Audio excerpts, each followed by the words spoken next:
de Kitetse, il y a un pasouk. Lo yavo amoni ou moavi bikhal Hashem. Il y a des gens que même s'ils se convertissent, ils sont des bons juifs, on ne peut pas se marier avec eux. Lo yavo bikhal Hashem, ça veut dire, ils sont des bons juifs, ils comptent comme minyan, ils est beseder, ça fait une vraie guéroute, mais du moment qu'il vient de Hamo de Moab, on ne peut pas se marier avec eux. Qui se marient entre eux. Pourquoi? Gam Dora Syrie, même si c'est après 10 générations qu'on se soit convertis.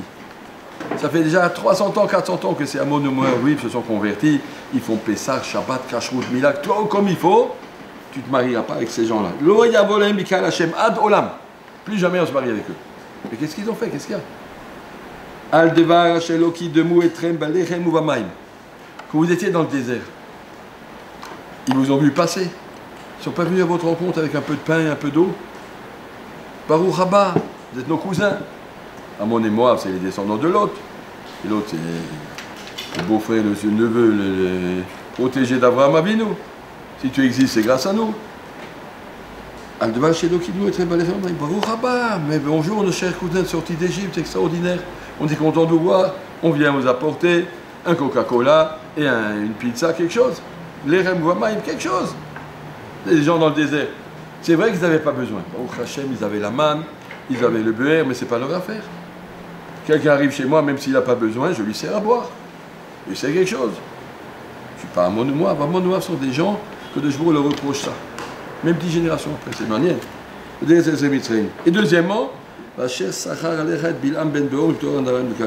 et aussi parce qu'il t'a envoyé Bilam pour te faire des clalotes. Aussi. Premièrement parce qu'ils n'ont pas apporté du pain et de l'eau. Et aussi parce qu'ils t'ont envoyé Bilam. C'est curieux, hein, a priori on aurait mis dans l'autre sens. Premièrement, c'est des gens très méchants, ils vous ont envoyé Bilam, mais Bilam a raté son coup un petit peu. Il a quand même réussi ce qu'il voulait. Mais deuxièmement, le pain et l'eau, ils ne sont pas très polis. Et la Torah met en premier. La politesse passe avant. Ce n'est pas une politesse. C'est ce qu'on appelle des midot. Ce qu'on appelle des midot, c'est-à-dire apprendre à construire sa personnalité telle qu'Akadosh Baruch Hu attend d'un juif. Un juif, il y a marqué dans la Gemara, il y a 3 simanim. Quand tu vois un bonhomme, il dit, je ne sais pas si je suis juif exactement, tu vas 3 vérifier 3 choses. Rachmanim, miséricordieux. On m'appelle à l'école, oui, ils arrachaient les pattes des mouches, on mettait le compacture sur tes roues. Oui, un juif, il est Rachmanim. Gomlech Hasadim. Est utile, efficace, sois gentil avec tout le monde, essaye de faire ça. Et Baïchanim, Sniout. Pas se promener en caleçon dans les couloirs comme ça peut arriver dans certaines institutions, mais pas chez les juifs. Oui. Alors, Gam, Dor, Assyrie, jusqu'à 10 générations. Un juif, c'est. À mon de moi, peut-être, ils sont très bien, mais ils n'ont pas construit leur personnalité comme la Torah attend de nous. On ne peut pas se marier avec ces gens-là. Il faut comprendre. Un juif, c'est un niveau, une exigence à Kadosh Baruch Hu attend de nous, tout ça. Si on doit être à ce niveau-là, et après on peut grandir et s'attacher à Kadosh Baruch Hu, qui a Hebra Hashem Elokecha. Et le passage termine en disant le Tidrosh, Sholomam Betovatam Kol Yamecha le Olam.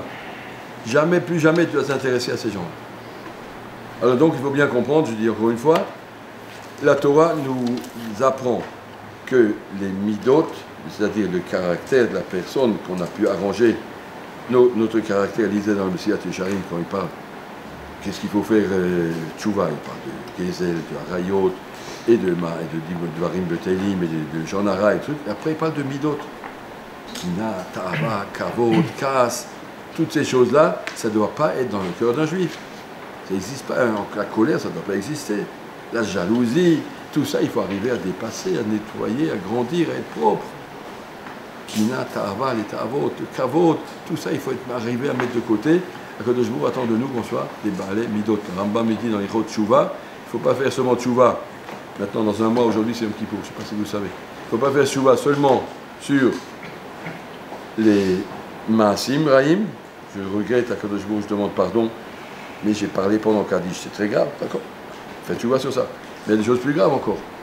Que je suis orgueilleux, que je suis paresseux, que je suis, comment on appelle ça, un glouton, goinfre, ta'avot. Vous pouvez aller dépenser. Combien ils dépensent depuis le début du mois jusqu'à maintenant? Combien vous avez dépensé pour du manger? Vous avez remarqué déjà ça? On vous donne à manger gratuit. À part ça, oui, combien tous les magasins du quartier sont contents. Des paquets comme ça de pizza et d'autres idioties. Pourquoi? t'as un vote, pour rien. Pour rien. Dépenser de l'argent. C'est de la bêtise. Et tout ça, il faut apprendre à nettoyer tout ça. Arriver à Yom Kippour, se présenter devant Akadosh Bourou comme un juif digne et honnête, comme Akadosh Bourou attend de nous, Bezrat Hashem. Il faut comprendre, on a des exigences, Akadosh Bourou sera exigeant. Et Akadosh Bourou est patient aussi, c'est très bien qu'on ne peut pas changer son caractère d'un jour à l'autre, mais au moins vouloir y arriver, Bezrat Hashem, on y arrivera. Merci beaucoup.